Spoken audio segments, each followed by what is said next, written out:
High viewers, first ఇది మన భారతీయులకు సంబంధించిన డేటా కాదు. బట్ ఎందుకు ఇస్తున్నాం? వరల్డ్ వైడ్ ఈ కోవిడ్ వ్యాక్సిన్ ఎవరైతే తీసుకున్నారో వారికి సంబంధించి జరిపినటువంటి సర్వే ఎంతమంది మీద? 9,90,00,000 మీద, అంటే 99 మిలియన్ల మీద. ఎక్కడ? మన భారతదేశం కాకుండా European countries, Australia and America, మరికొన్ని దేశాలు. ఎవరు? The global Covid safety project అని చెప్పేసి వాళ్ళు టేకప్ చేస్తున్నారు. దీనికి గాను వరల్డ్ హెల్త్ ఆర్గనైజేషన్ వాళ్ళు, అదేవిధంగా యూరోపియన్ మెడిసిన్స్ ఏజెన్సీ వీళ్ళు కొలాబరేట్ అయిపోయి వీళ్ళంతా సర్వే చేశారు. దీని ప్రకారం తెలిసిందేంటి? ఈ వ్యాక్సిన్స్ ఎవరైతే తీసుకున్నారో, ముఖ్యంగా ఎంఆర్ఎన్ఏ వ్యాక్సిన్ రిలేటెడ్ ఎవరైతే తీసుకున్నారో వారిలో మెదడులో రక్తం గడ్డగట్టడం కానీ, చెస్ట్ పెయిన్ వచ్చి కదా కార్డియాక్ అరెస్ట్గా మారటం కానీ, అండ్ మరికొన్ని రకాల సైడ్ ఎఫెక్ట్గా ఉండమాట నిజమేనట. బట్ అందరికి కాదు, కొందరికి.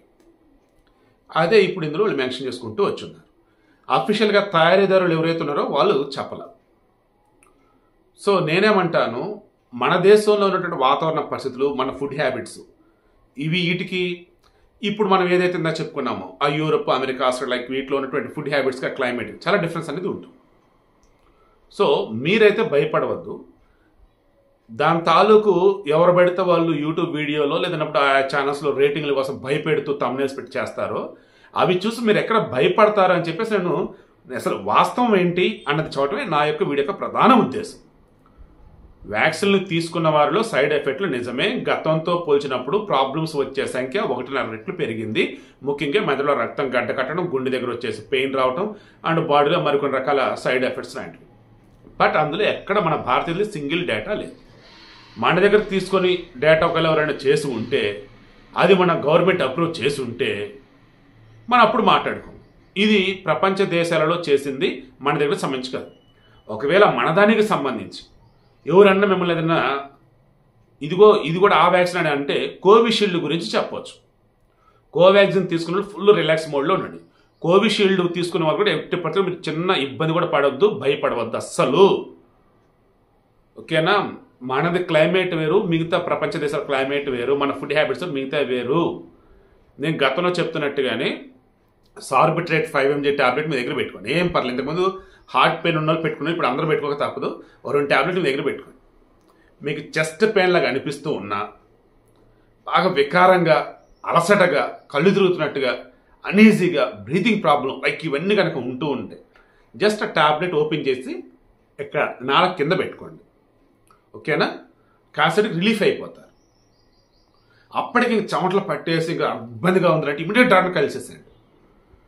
అండ్ మీన్ వైల్ బాగా దగ్గుతుండదు, బాగా తగ్గండి. అది దగ్గుతున్నప్పుడు బాడీ రిలాక్స్ అయిపోయింది. అండ్ ఇన్ కేస్ స్పృహ పడిపోయారు అనుకోండి, ఆ చుట్టుపక్కల ఉన్న వాళ్ళు ఖచ్చితంగా సిపిఆర్ చేయండి. కార్డియోపల్మనరీ రెసిస్టేషన్ ఉంటుంది కదా, చేస్తాం, మొత్తం ఇట్ట పెట్టి ప్రెస్ చేస్తారు. రీసెంట్ టైమ్స్లో మేడారం దగ్గర ఒకరిని ఇట్లాగా బతికిచ్చున్నారు సమ్మాంక సార్లమ్మ జాతరలో. మన హైదరాబాద్ 2 times ఇలాగే మరికొన్ని చోట్ల. సిపిఆర్ ప్రాసెస్ ఎలా ఏంటని తెలుసుకోండి. సార్బిట్రేట్ 5 mg టాబ్లెట్స్ మీ దగ్గర పెట్టుకోండి. అండ్ అవసరం లేకుండా చీటికి మటుకు అసలు చాలా డేంజర్ అది. ఓకేనా? నాట్ డేంజర్, తెలియకుండా వాగకూడదు కాబట్టి నేను డేంజర్ అని అన్నాను. కానీ దగ్గర పెట్టుకున్నప్పుడు ఇంకా చెస్ట్ పెయిన్ వచ్చి ఇబ్బందిగా ఉందంటే అప్పుడు మాత్రం పెట్టుకోండి. నాకు తెలిసి ముందు జాగ్రత్త అంతే. ఇంకా డాక్టర్లు ఎక్స్పర్ట్స్ చెప్పే ఉండనే ఉంది. సో వీడియో యొక్క మెయిన్ ఇంటెన్షన్ అర్థమైంది కదా. వ్యాక్సిన్ వల్ల సైడ్ ఎఫెక్ట్లు నిజమే, కానీ మన దగ్గర రీసెర్చ్ జరిగింది వేరే దేశాలలో 9,90,00,000 మీద జరిగిన మాట వాస్తవం. గ్లోబల్ కోవిడ్ సేఫ్టీ ప్రాజెక్ట్ వాళ్ళు ఎవరైతే ఉన్నారో వారు దీనికి సంబంధించిన డేటా ఇచ్చారు.